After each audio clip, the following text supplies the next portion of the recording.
Assalamualaikum warahmatullahi wabarakatuh. Saya Ira Septiani, NIM 2014-246 dari Perbankan Syariah 3B.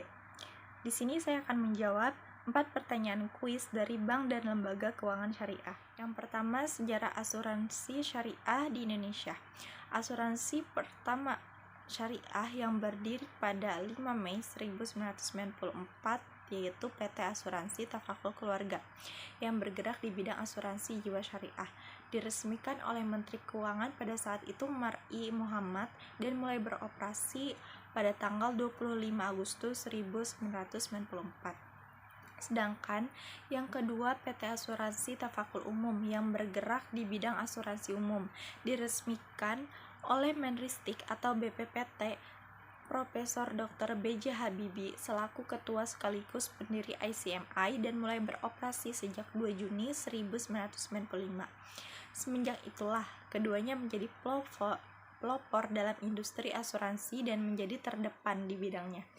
Tidak hanya berkiprah di Indonesia, asuransi syariah juga telah menarik minat investor dalam maupun luar negeri seperti Syarikat Tafakul Malaysia (BHD) menempatkan modalnya di perusahaan untuk menjadi salah satu pemegang saham pada tahun 1997 hingga pada tahun 2009 masih terus memperkuat penyertaan modalnya.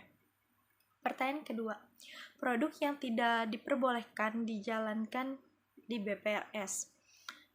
BPRS tidak diperbolehkan melakukan 1. Kegiatan usaha dalam valuta asing atau jual beli produk sharp.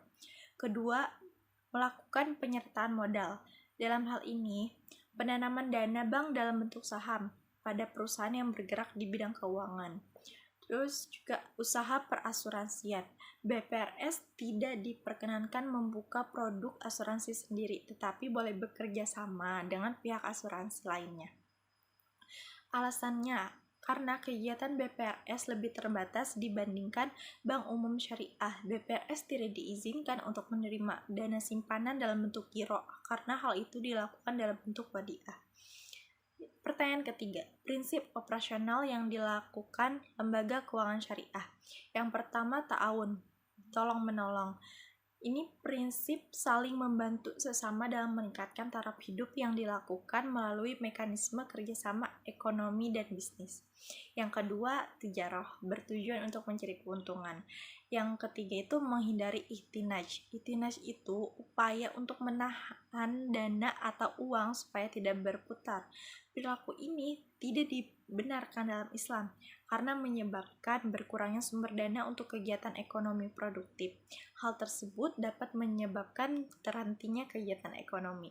Yang keempat, riba.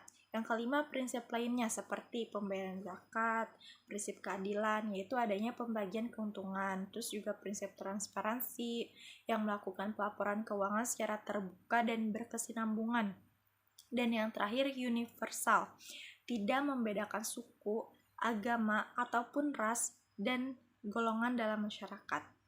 Yang terakhir, kendala dan strategi dalam perkembangan bank syariah. Kendalanya, bank syariah kesulitan untuk masuk lebih dalam ke pasar keuangan karena minimnya modal.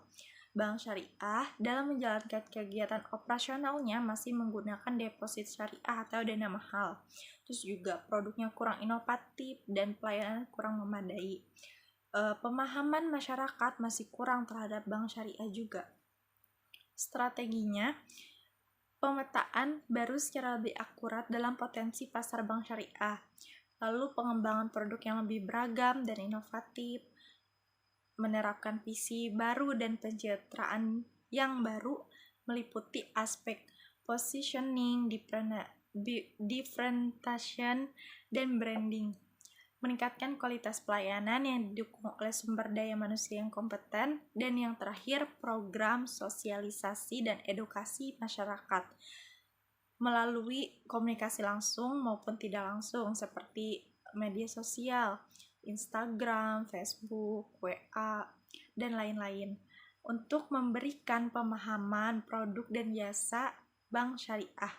Sekian dari saya. Wassalamualaikum warahmatullahi wabarakatuh. Terima kasih.